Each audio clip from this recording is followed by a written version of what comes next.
Moses Mwegele ni afisa tehama ofisi ya Rais TAMISEMI.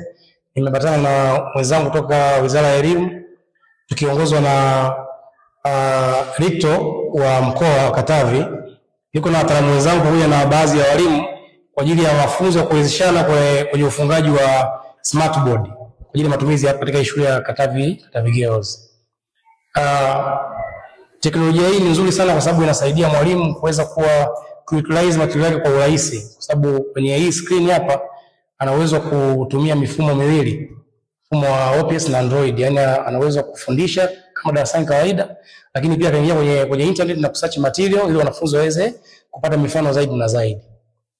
Kwa hiyo kwa pamoja hapa tumeweza kufunga huu ubao hapa ambao ni ubao janja ambao wanafunzi wa Katavi Girls hapa watautumia kuanzia ni leo na siku zinazoendelea ili waweze kupata material ambao ni mazuri. Kwa siku ya leo ninashukuru kwa ujio wa wataalamu kutoka ofisi ya TAMISEMI kwa ajili ya kutuwezesha na kutufungia huu ubao janja, ambapo uko na aina mbili. Kuna sehemu ya kutumia chaki kama chaki, lakini kuna sehemu ambayo tunaweza kutumia kufundishia kwa njia ya implementation ya ICT kwa kutumia kompyuta.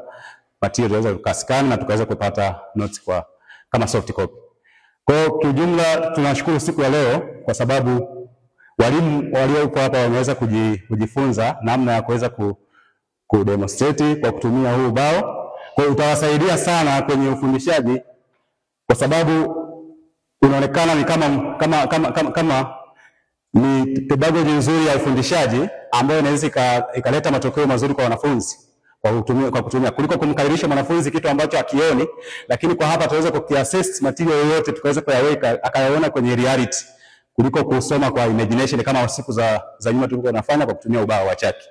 Kwa hiyo hapa naamini itatusaidia sana kwenye kuongeza matokeo kwa wanafunzi, lakini pia kuongeza ubunifu. Tunapongeza sana sisi kama shule, lakini tunafurahi sana kwa miundombinu hii ambayo inatuwezesha katika ufundishaji.